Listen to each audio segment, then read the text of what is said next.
This past weekend was the Remote Duel YCS, and while most people were playing meta decks with $100 staples, I was competing in a budget tournament at my local OTS. The rules were simple, you had to build a deck for $30 or less. After 4 rounds of Swiss, I ended up coming in second with a 3-1 record. I took this deck, which I like to call Waterbox, a mix of water support and rank 4 toolbox, did well controlling the game state. I unfortunately registered this deck before Brothers of Legend came out with a bunch of new Shark support, but still ended up doing pretty well. I went 2-0 against Shaddolls, 2-0 against Cyber Dragons, lost 0-2 to Goki, and finally beat Dinosaurs 2-1. Without any further ado, let's get into the deck profile. To begin, let's look at our 3 starter cards. We have Buzzsaw Shark, Lantern Shark, and Tin Goldfish. Tin Goldfish and Lantern Shark essentially do the same thing, summoning level 4 from hand, while Buzzsaw Shark allows you to summon a level 3, 4, or 5 water monster from deck.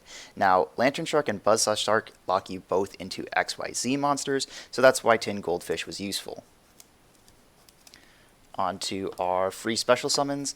We have 3 copies of Silent Angler, 3 copies of Tenyi Spirit Shathana, and these allowed me to just get more resources on the board and advance my game state. Next we have 3 copies of the weirdest card in the deck, Magical Libra. This card, we don't care about the pendulum effect, we just care about the fact that it is a water, a level 4, and a tuner. Because it's a normal monster, if we have this on field, we can summon Shathana still. Because it is a water monster, we can summon Silent Angler, and because it's a water, we can summon it off of Tin Goldfish and Lantern Shark. And then finally, to round out our monster lineup, we have 1 copy of Dino Wrestler Pankratops. This is great. I was blinding second because I am playing a lot of trap cards, so it just allowed me to get a free monster on board. So next, for some draw support, we have 1 copy of Upstart Goblin and 2 copies of Pot of Desires. I am running 3 Desires, but I don't like banishing more than 10 cards from my deck. So normally if I use 1, I'm never using the second. So that's why I'm not playing 3. Next, we have some more staple cards. We have 3 Dark Hole. This card was crazy.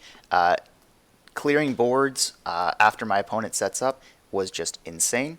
Next, we have 2 copies of Whitefish Salvage. Every turn, we get to add a fish monster from the graveyard back to our hand.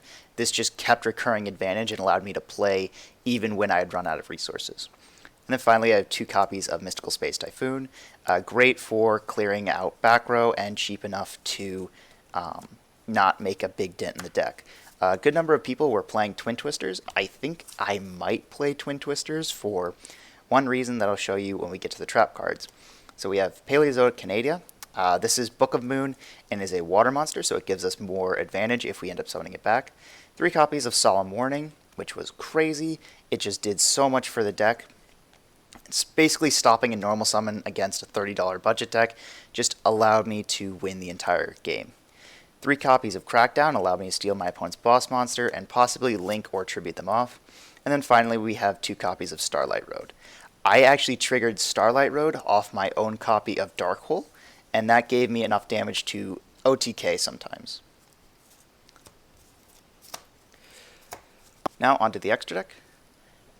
I chose Rank 4 Toolbox because I figured there would be a lot of good staple cards that I could pick up for relatively cheap that would help me to play a slower grind game, and there were. So starting off with a good big boss monster, we have Utopia, Utopia Ray, and Utopia Lightning.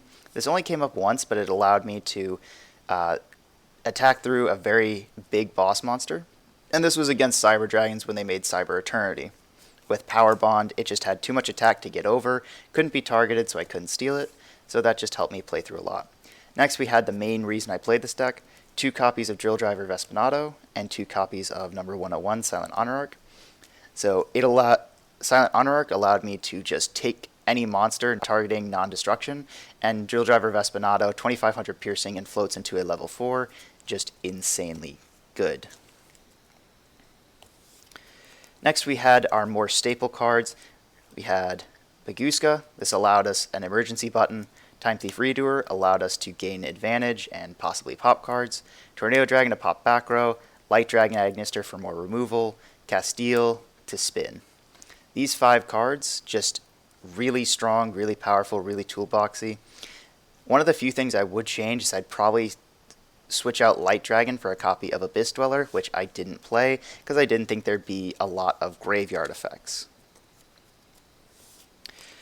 Next, onto the links, we only play one, Abyss Keeper.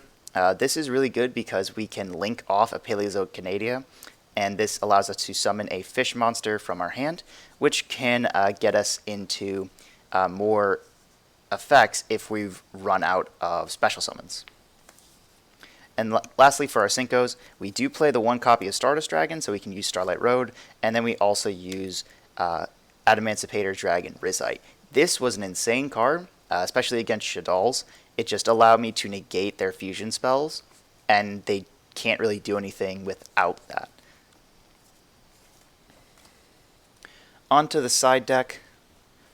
To begin, I had the third copy of MST, and then 2 copies of Torpedo Takedown. These didn't come up at all. I'd probably switch these out, but you might see some more consistency playing the deck longer. This gives you burn damage if you have a Water XYZs, or if you have a Water XYZs in grave. It allows you to draw 2 cards, which is very strong. Up next, we had 3 System Down. I predicted that Cyber Dragons were going to be in the meta, and siding in System Down basically guaranteed that I would have a way to either force out the negate from Infinity, or just get rid of their entire field. Up next, we had 3 Lost Wind. Good Negator came up a little bit against Goki, and a little bit against Dinosaurs, being able to negate and decrease the attack of their Ultimate Conductor Tyranno meant that I didn't have to worry as much about the big attack. And then we had 3 copies of D-Barrier. I didn't know what I was going to come up against, so I figured I wanted a generic card that allowed me to just stop almost everything. And then finally, we had the 3rd copy of Desires, which, again, I don't think I'd even play Desires. I think I might play something a little bit cheaper, like Pot of Avarice. In this meta, I think if you were to take this to a regular locals, Pot of Desires is definitely better. And then we had 2 Jizikiro, the Light Destroyer Kaiju. This is because it was just a really cheap Kaiju, and being able to Kaiju away my opponent's boss monster, whether it be Goki Powerload Ogre or a Cyber Eternity Dragon, and then just attach it to a Silent Honor Arc, meant that I had very easy ways of removing a boss monster. So overall, this deck was just over $26. There's some things I would definitely change, especially with the cards from Brothers of Legend. If you would like to see that deck profile, please let me know in the comments section down below. But that's all for today. Thank you for watching, and have a good one.